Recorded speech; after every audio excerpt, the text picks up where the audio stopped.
Alright guys, Monday morning, on the way into work. Just got down at the gym. Just like you should too. Big weekend, got a lot of stuff done, and we might start a new channel. Me and my nephew, we play games sometimes, but we started a new world in the game called Minecraft.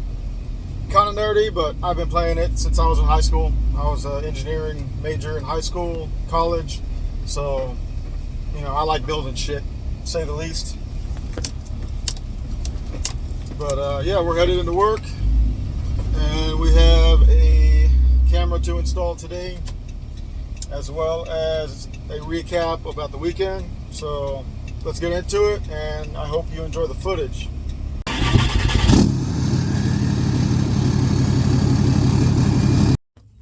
Alright, so it's been a while, and I am going to install one more modification to the truck.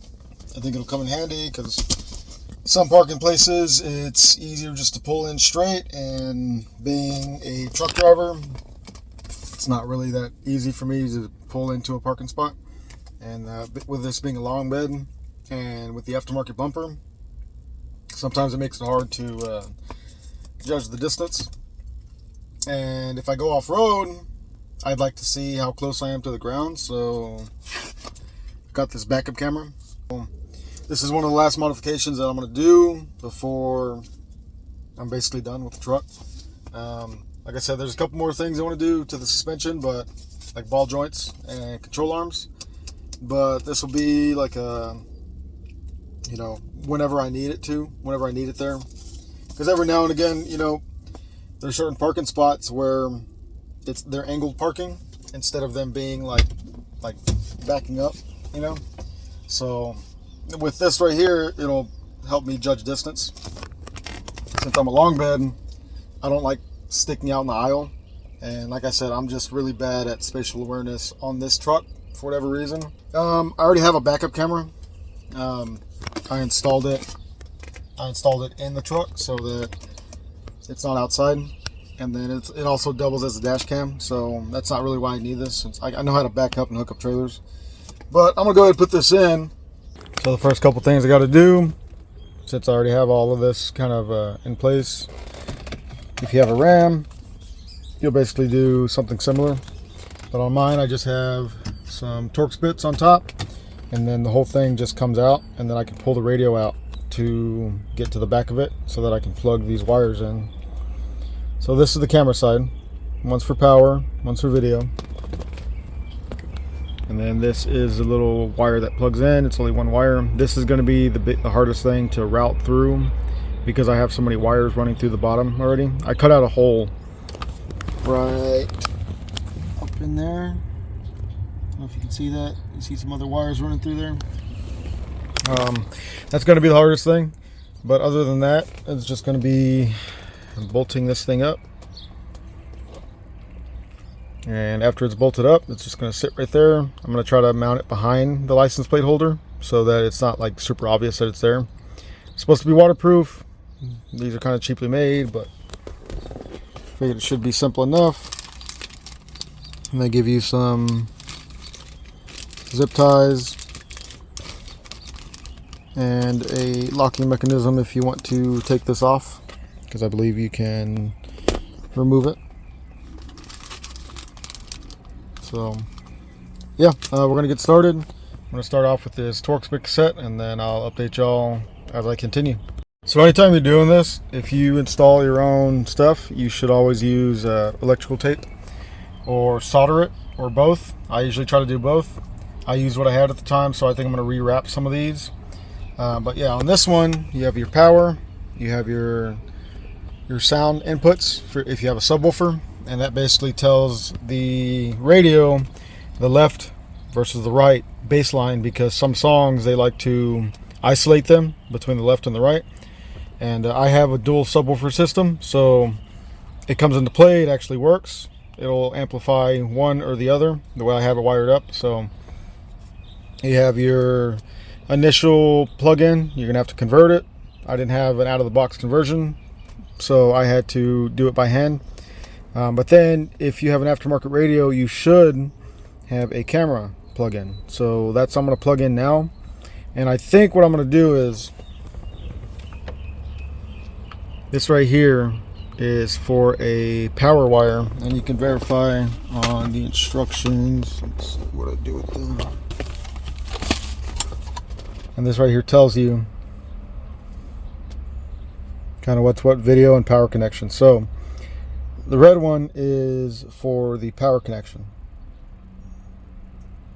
So the yellow one, so yeah, there's a little fuse, inline fuse on it. So if anything ever surges, it'll pop that fuse instead of ruining the radio or ruining the connection. So I'm gonna splice it into here and then rewrap it and then plug it in, and that's basically going to be it on the radio side. But if you have a RAM, old one like mine, new body style, there's 2 screws on top. If you have the ST, like it's basically the work package, and basically this whole thing will pop out. You have these little pegs. They come out pretty easy. They snap into place pretty easy. RAM built this whole thing to come apart pretty easy. It's really easily serviceable. That's why I stuck with the base model, because I knew I was going to be adding gauges and, you know, beating the crap out of it and working it. So I basically set it up to where I can route all this stuff myself. I like my setup. Nobody knows that I have gauges. So anyway, long story short, just to say, power on this one is the yellow, video, and then that's it. So I'm going to go ahead and wire that up now. Splice this, tie it in, recrimp it, and then yeah, we'll be good to go. Alright, so I buttoned up the radio, I tested it out, and then now I just ran my little wire through my little firewall hole, and now I just got to run the power, because with the system that I'm using, I don't need to run the power for a signal. So if you put it in reversed, they want you to hook it up to a signal. Basically it's like a remote to turn it on or turn it off. I'm not going to do that. I'm using it for a front camera, so all I got to do is run this to my box that I use for all my other lights. And I'm going to mount mine lower than my license plate is. I can still utilize all of the little brackets and everything. It'll blend in pretty nice. So yeah, so I'm going to route this. Should be long enough. This little box here. And then back up and zip tie it out of the way, give it a test shot, and then finish up the install. Alright guys, so just finished up patching everything up. Everything's working right so far, and now I can show you the end result. You gotta remember, this is like a $25 camera. It's 4K but it's really just a reference. Turn on the truck real quick. Close the door. Get some AC going. So, had to unplug some of these. Alright, so on this one, this happens to just be like a little dual radio, real cheap. Just hit the home button, hit the camera. Literally, that's it. Now this camera was meant to be a backup camera, so you're meant to basically have it to where, you know, it helps you back up. I don't back up. I mean, I back up, but I know how to drive. So I think, let's see, if I can turn those little lines off. It's gonna wrap up the video. So you actually turn the camera on and off.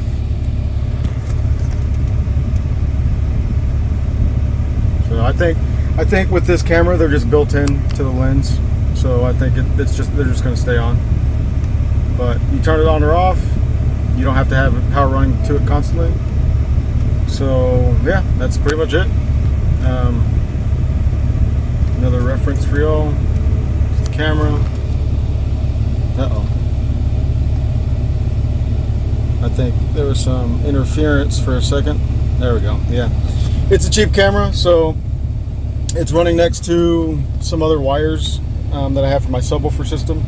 But like I said, it wasn't really meant to give me a clear picture of what's going on. It's just really meant to like give me some, like a kind of like a reference point to let me know how close I am. And from the front, I'll show you all real quick.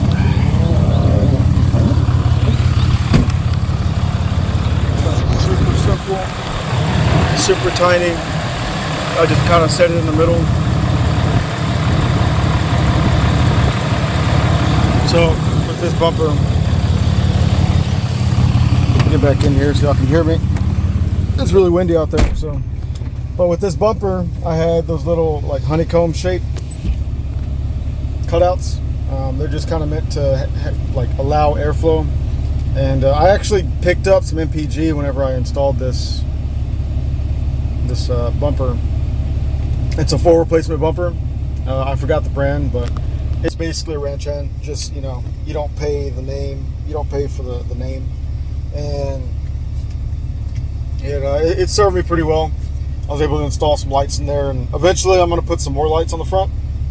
But if I ever to decide to, like, I don't know, like run an actual like expensive light bar setup or something, or like off-road lights, then they'll bolt right on there and I can weld them on or basically do whatever I want. But my factory bumper, I didn't want to make the cutouts on that, and then it looked kind of like crap, so I was able to fabricate a mounting system for this bumper, and I got a good deal on the front and back ones. So long story short, I ramble. Turned out pretty well. Like I said, it's just a reference point. It's just to show me how close I am. I'm gonna go test it, and so if you want to do something similar, you would only have to drill like a little hole, and I can give you a reference right here. So if you have a ram, you know what size this is. So like, or even, so it's not too big. It's not too big at all. 25 bucks.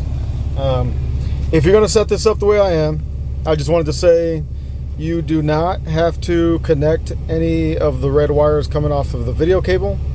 That's just for the signal. If you're gonna throw it in reverse and you want it to turn on automatically. The other one, also, if you're gonna connect that one for the video cable, you would have to ground where it says video and power connections. You'd have to ground that wire, otherwise you only send power to it. And then the radio acts as a ground and kind of shows you what's going on. So that's how I did it. Off-road guys, if you ever go wheeling by yourself, you realize how big these Ram hoods are, and it'll just give you a good reference point. I may or may not install, like, they have this little bracket. Let's see. They included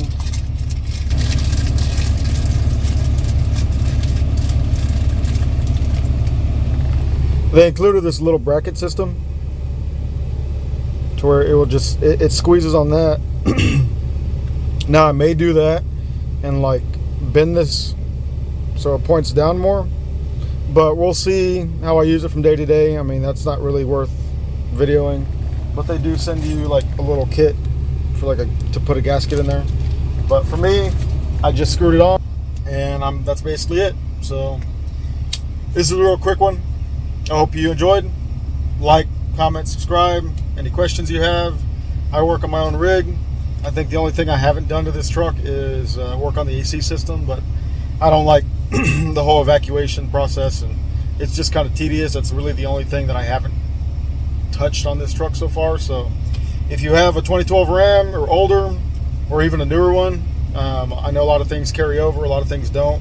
The chassis changed up a little bit, but I'm always open. So shoot me a comment, and you can follow me on Instagram too. I post there sometimes, and I also have a TikTok. So just leave it open, and we'll see you in the next one.